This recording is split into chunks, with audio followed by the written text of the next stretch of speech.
So let's begin. When a stationary wave is formed, then its frequency is. How frequency of stationary wave is related to original wave is the question. Half that of the individual waves, twice that of the individual waves, same as that of the individual waves, none of these.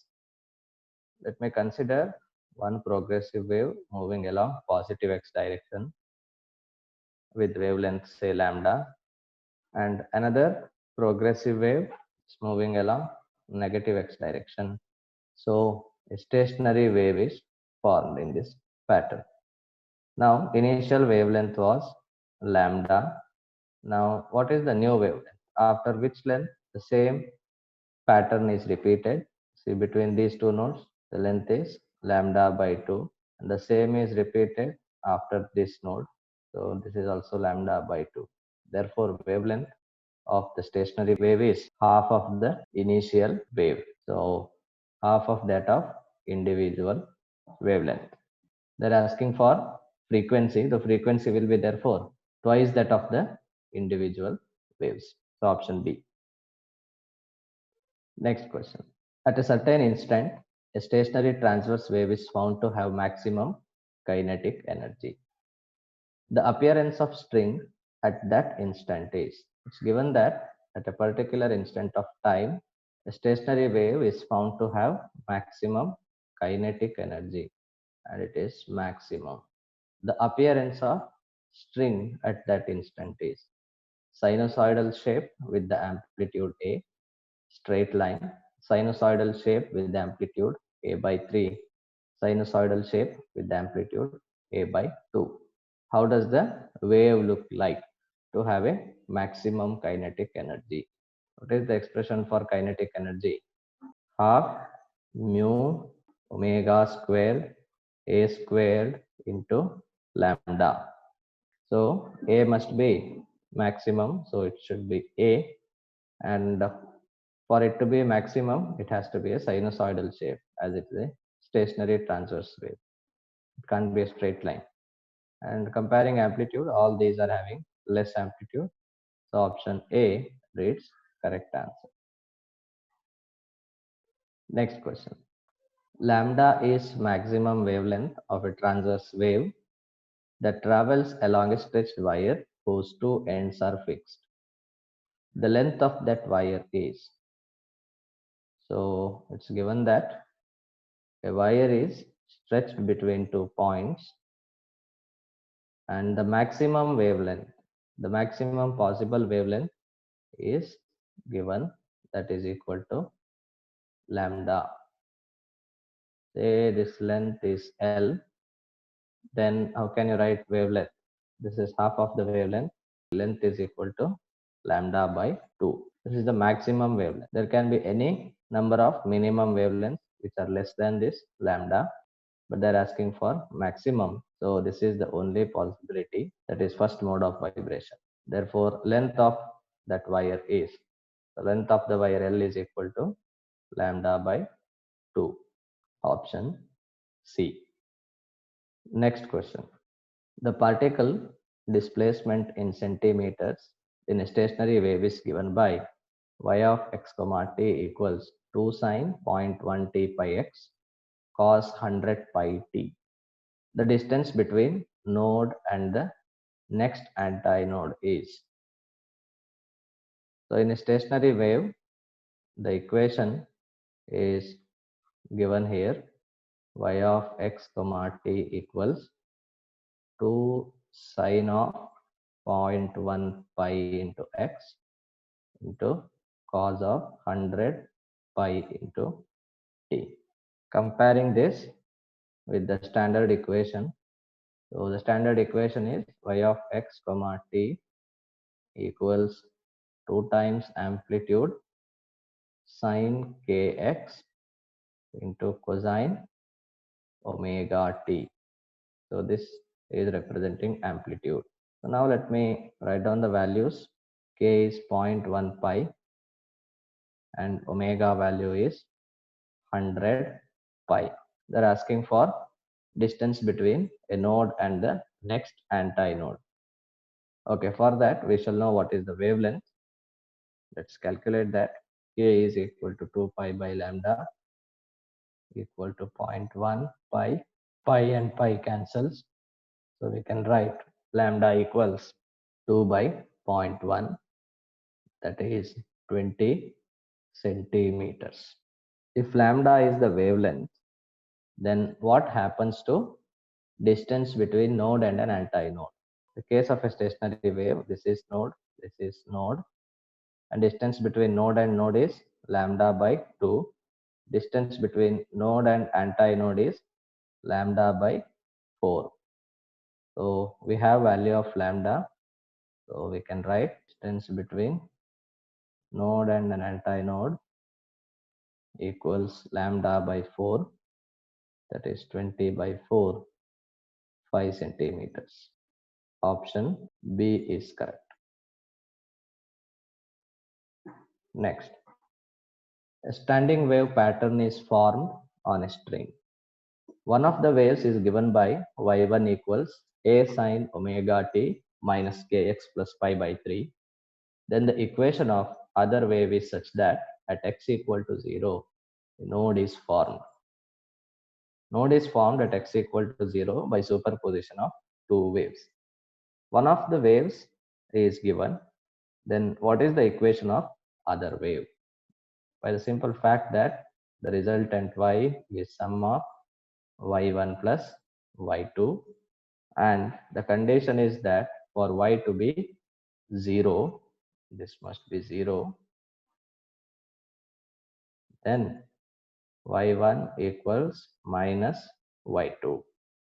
In other words, the two waves should have a phase difference of 180 degrees or pi radians. This is the condition.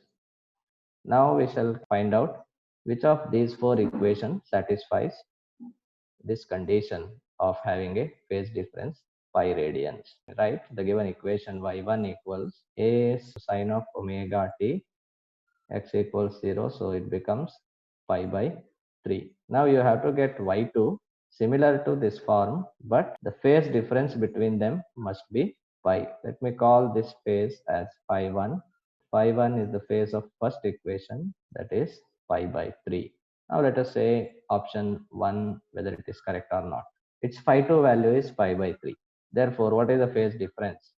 For option A, phase difference delta phi equals pi 2 is pi by 3, pi 1 is pi by 3. So pi by 3 minus pi by 3 equals 0. Therefore, option 1 is wrong. Just look at the phase term. So is option B. There is also pi by 3 phase term. So when you take difference between them, it will be 0. They are in phase. Now option C, 2 pi by 3. Let's confirm that. Delta phi equals 2 pi by 3 minus pi by 3. It is pi by 3, which is also wrong. The required phase difference is 180 degrees. So let's look at the last option. So delta phi equals 4 pi by 3 minus pi by 3 is 3 times pi by 3. So 3 cancels to get pi. So equation 4 is exactly out of phase by pi radians compared to equation 1. Therefore, this can result in formation of a standing wave at given boundary condition displacement to be 0. At x equals to 0, we get this standing wave. So option D is correct. Next question. A second harmonic has to be generated in a string of length L stretched between two rigid supports. The points where the string has to be plucked and touched are. So what is given here? A second harmonic has to be generated in a string of length L. So let us fix a string between two rigid points, and it has to perform second harmonic. Second harmonic in the case of a stretched string will be having two loops, and length of the wire is L. The points where the string has to be plucked and touched are. So to produce this second harmonic, where you have to pluck the string and where you have to touch the string. So a general formula you should remember for getting n nodes or n loops. The formula is length divided by 2 times n, where n stands for number of loops. L is length of the wire. Here, how many loops we are producing? 2 loops. So it will become L by 2 into 2 is 4. So you have to pluck the wire at a distance L by 4. At this point, if you pluck, you will get maximum amplitude, and you have to touch at the midpoint so that you get a node here and antinode at L by 4. L by 4 can be of from any side in this case. So you have to pluck it at L by 4 or 3L by 4. If you consider this to be L by 4, this will become 3L by 4 if I start 0 from this point. So now let's look at the options. It has to be plucked at L by 4 is correct, and touched at 3L by 4, that is wrong. Plucked at L by 4 and touched at L by 2 is correct. It has to be plucked at these 2 points and touched at L by 2 point. So these two are also wrong. Correct option is B. Next question. Consider a string fixed at one end and free at the other end. The frequency of third overtone is, given that L is the length and V is velocity. What are they asking for? The frequency of third overtone. So string is fixed at one end and free at the other end. Okay, it is only fixed at one end, other end is free. But in the case of open boundary, we don't have even harmonics, there will be only odd harmonics. So what is the formula for getting third overtone? That is, in general, for nth overtone, 2n plus 1 into fundamental frequency nu naught. This will be nth overtone. So here they're asking for third overtone. So you get 7 times nu naught, that is 7th harmonic. But how do we get nu naught in the case of a wire which is fixed at one end and open at the other end? So this is the first standing wave, first mode of vibration, and this length is equal to lambda by 4. Therefore, you can write this fundamental frequency nu naught as V by lambda. And what is lambda here? Lambda is equal to length L. So lambda by 4 is length L. So lambda equals 4 times L. We need third overtone. So third overtone equals 7 times fundamental frequency. Therefore, it is 7V by 4L. Option A is correct. Next question. A string of length 240 centimeters is connected to two light rings which can freely move along two vertical rods. The maximum three wavelengths of standing waves that can be formed in the strings are, we have to look for maximum wavelength. The length of the string L equals 240 centimeters. Now, what is the maximum wavelength? Since both ends are connected to two light rings, that means it is a string which is fixed at both the ends. So in this case, for first mode of vibration, lambda will be maximum.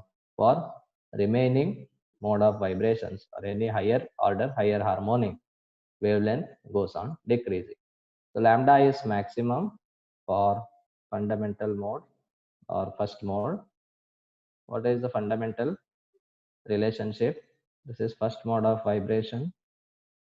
Therefore, lambda by 2 equals L.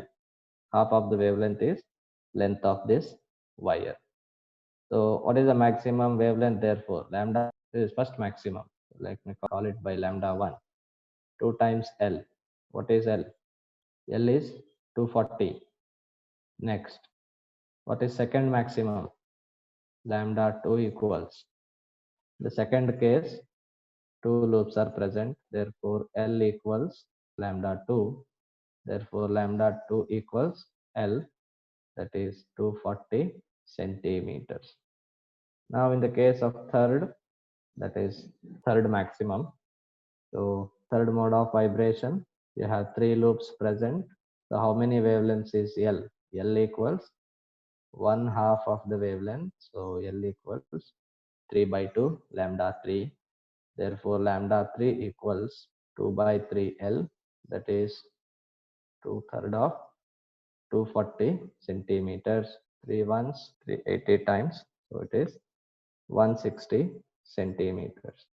So, the three maximum wavelengths for this string is 240, 480, and 160.